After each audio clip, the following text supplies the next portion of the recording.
मटकी को मेरे सिर पर रखवा दो। मेरी मटकी को सिर पर रखवाया, जैसे ही मैं जल लेकर के आने लगी, गोविंद ने फेंक करके कंकड़ मारा और मेरी मटकी फूट गई। जैसे ही मैं पकड़ने को दौड़ी तो मेरी आंख खुल गई और मेरा सपना टूट गया।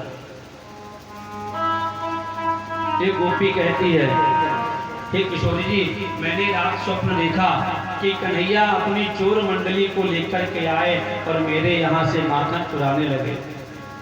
जब मैंने दौड़ करके पकड़ा, उसी समय मेरी आंख खुल गई और मेरा सपना भी टूट गया। सभी अपने अपने स्वप्न का हाल कह रही हैं, लेकिन जो किशोरी जी हैं, राधा रानी हैं, वे कुछ नहीं कह रही हैं, रोती ही जा रही हैं, रोती ही जा रही हैं। इधर उद्धव जी एक वृक्ष की ओट लिए खड़े हुए हैं। अपने को इस लायक नहीं समझ रहे हैं कि हम इन गोपियों के सामने प्रस्तुत हो सके, इनके सामने जा सके। किशोरी जी ने कहा, जिन गोपियों को कन्हैया का दर्शन स्वप्न में होता है, मैं उनके श्री चरणों में प्रणाम करती हूँ, लेकिन मैं क्या करूं, मैं क्या करूं? मुझे तो स्वप्न आता ही नहीं है, और स्वप्न आएगा कहां से? जब से कन्हैया इस ब्रज को छोड़ करके गए हैं, तब से ये बैरिन नींद भी उनके साथ में ही चली गई। और जब भैया नींद नहीं आएगी तो स्वप्न का सवाल उठ ही नहीं सकता है। स्वप्ने पश्यन्ति कांत ध्यानास्ता सखी योषिता, अस्माकं सुगते कांते गता निद्रा पिबह।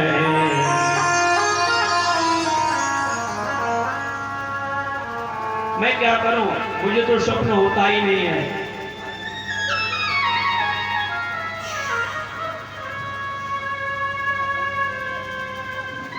उद्धव जी एक वृक्ष की ओट लिए खड़े हुए हैं।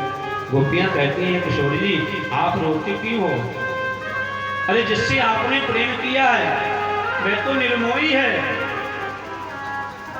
कपटी है, और ये किशोरी जी एक जन्म का ही नहीं, वह तो अनंत जन्मों का कपटी है, अनंत जन्मों का निर्मोही है।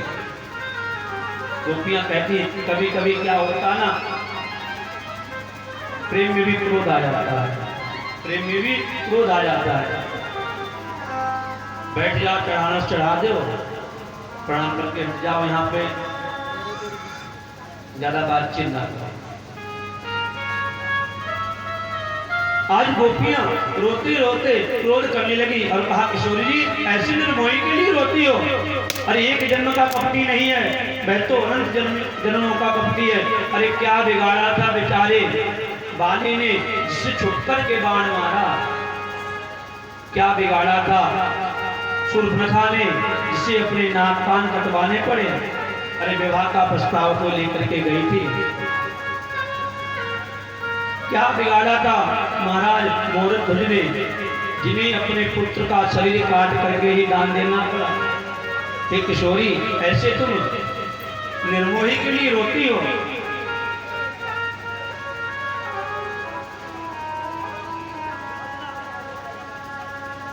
उसी समय मेरे बहन भाई एक भमरा उड़ता हुआ आया।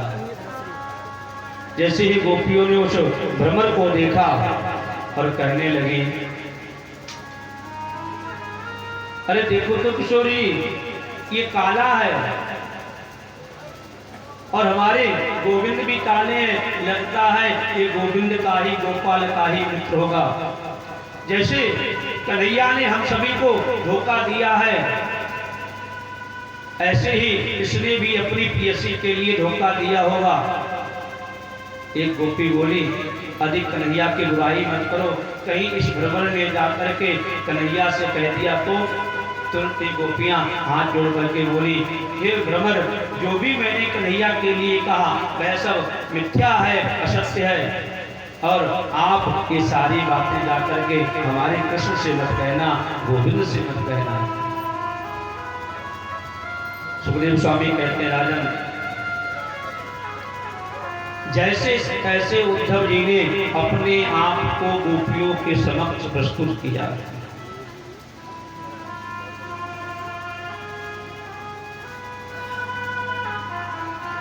किशोरी जी के चरणों में प्रणाम करके बोले कि किशोरी जी, मैं उद्धव आपके श्री चरणों में प्रणाम करता हूँ और मैं वृंदावन से आया हूँ कन्हैया का संदेश वाहक बन के। अच्छा ये बताइए किशोरी जी, आप सब रो क्यों रही हो, क्या कारण है रोने का? दुख का कारण बताइए। उद्धव जी कहते हैं, तन सजा है मगर मुख पे उदासी है क्यों, तन सजा है मगर मुख पे उदासी है क्यों, ऐसा श्रृंगार करने से क्या फायदा, तन सजा है मगर। दोबारा कटर के दोबारा लगा लो।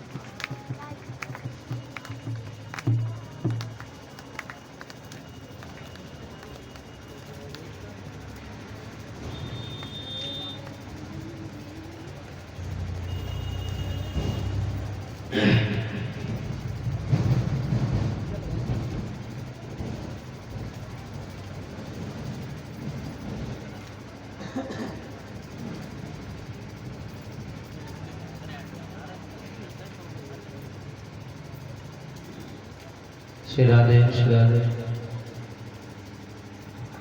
तन सजा है मगर मुख पे उदासी है क्यों, ऐसा श्रृंगार करने से क्या फायदा, तन सजा है मगर मुख पे उदासी है क्यों, ऐसा श्रृंगार करने से क्या फायदा, रोक पाती नहीं कुछ बताती नहीं, रोक पाती नहीं कुछ बताती नहीं, ऐसे दुख को छुपाने से क्या फायदा, ऐसे दुख को छुपाने से क्या फायदा, तन सजा है मगर मुख पे उदासी है क्यों, तन सजा है मगर मुख पे उदासी है क्यों, ऐसा श्रृंगार करने से क्या फायदा, ऐसा श्रृंगार करने से क्या फायदा। गोपियों, किशोरी जी आप क्यों रो रही हो?